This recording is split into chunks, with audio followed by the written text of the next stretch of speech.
Very good morning, students. This is Atul sir. This lecture is prepared for class 7th student. Subject English Grammar. Lesson 1 The Noun. First, I want to tell you the definition of noun.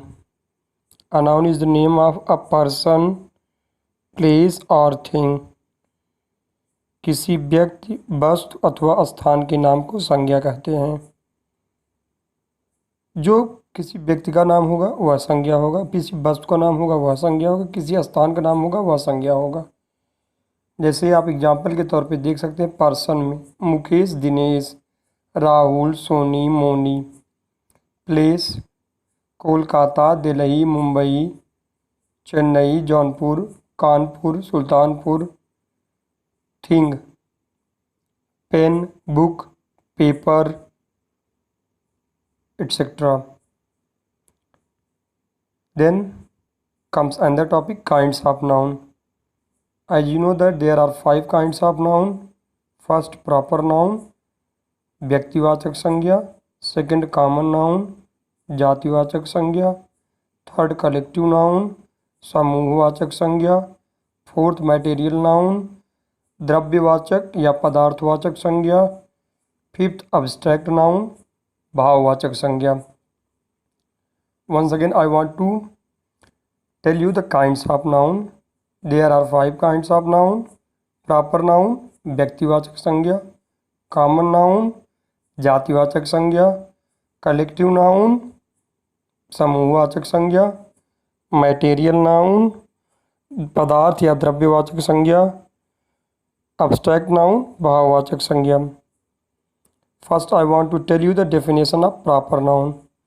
A proper noun is the name of a particular person, place, or thing. A proper noun is the name of a particular person, place, or thing. किसी विशेष व्यक्ति, वस्तु अथवा स्थान के नाम को हम संज्ञा कहते हैं। उदाहरण के तौर पे आप देख सकते हैं, Anil is my brother. Here Anil is proper noun. Delhi is the capital of India.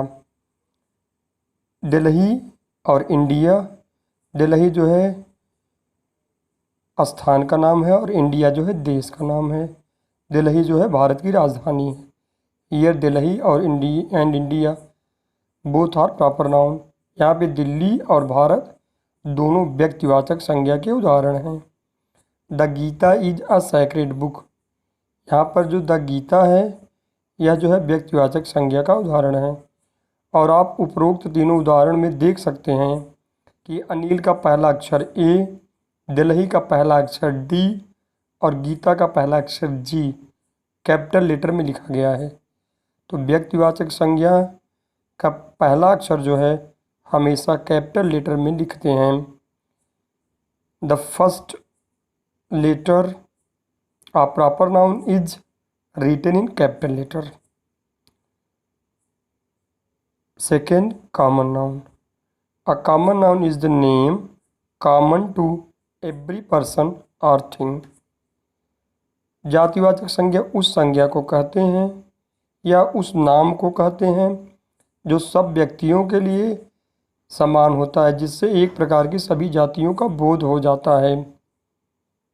उदाहरण के तौर पे जैसे द वर्ड्स बॉय, बॉय कह देने पर सभी प्रकार के बच्चों का बोध होता है, बच्चों की एक जाति का बोध हो जाता है, चाहे बच्चा इंडिया का हो, चाहे अमेरिका का हो, चाहे कहीं का बच्चा हो, लेकिन बॉय कह देने पर बच्चे की एक जाति का बोध हो जाता है। सिटी, सिटी शब्द से सभी प्रकार के शहर उसमें आ जाते हैं। बुक, बुक शब्द में सभी प्रकार की किताबों का समावेश हो जाता है। रिवर, रिवर शब्द में सब नदियों का समावेश हो जाता है। रिवर क्योंकि सबको कॉमनली कहा जाता है, चाहे आप गंगा कह लीजिए, यमुना कह लीजिए, इन सब को हम रिवर ही कहते हैं। जैसे river, all common nouns. The words boy, city, book, river are all common nouns. Third, collective noun. A collective noun is the name of a collection of a person or things grouped together as one whole. समूहवाचक संज्ञा। समूहवाचक संज्ञा किसी व्यक्ति अथवा वस्तु के समूह को कहते हैं जो कि किसी व्यक्तियों और वस्तुओं के विभिन्न समूहों को मिलाने से बनता है। Words like army, fleet, flock, bunch are collective noun. यहाँ पर आर्मी, फ्लीट, फ्लॉक और बंच ये सब के सब कलेक्टिव नाउन के उदाहरण हैं। An army of soldiers, a fleet of ship, SHIP, ship means जहाज, a flock of sheep, SHEEP, a bunch of keys. तो you can, I have already taught you about the collective noun. I have given a lot of examples for collective nouns. Fourth, material noun, पदार्थवाचक संज्ञा। A material noun is the name given to a material or substance of which things are made. पदार्थवाचक संज्ञा उस संज्ञा को कहते हैं जिससे हमें किसी पदार्थ या वस्तु का बोध होता है या वह कोई विशेष वस्तु किस पदार्थ या किस वस्तु से बनी हुई है उसका बोध होता है, उसे हम द्रव्यवाचक या पदार्थवाचक संज्ञा कहते हैं। Words like iron, copper, silver, gold, wood, cotton, glass are material nouns. कुछ शब्द जैसे आयरन लोहा, कॉपर तांबा, सिल्वर चांदी, गोल्ड सोना, वुड लकड़ी, कॉटन रुई, ग्लास कांच, ये सब जो है मटेरियल नाउन या पदार्थवाचक संज्ञा के उदाहरण हैं। Fifth, abstract noun. An abstract noun is the name of some quality, state, action, idea, feeling or emotion which only think of or feel but cannot be touched. An abstract noun is the name of some quality, state, action, idea, feeling or emotion which only think of or feel but cannot be touched.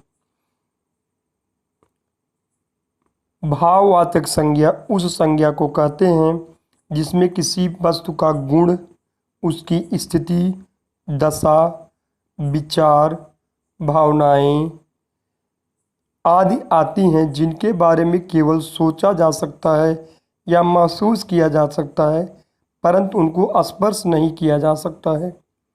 Words like honesty, bravery, childhood, marriage, love, joy, pain और abstract noun. निम्नलिखित शब्द ईमानदारी, बहादुरी, बचपन, विवाह, प्रेम, आनंद, दर्द, ये सब के सब भाववाचक संज्ञा के उदाहरण हैं जिनको न तो हम देख सकते हैं न तो छू सकते हैं, केवल इन्हें महसूस किया जा सकता है। In this way, I have completed the noun and its kind. So all of you students write from these notes. Don't copy from your book. You will write from this note because here I suitably written all the definition and its example. So no need to be take any type of problem. You will copy from these notes and you will write this note only for lesson 1 and the noun and the kinds of noun. Let's be hopeful. Next I will tell all the exercise in upcoming videos. Bye bye, take care, have a good day, thank you.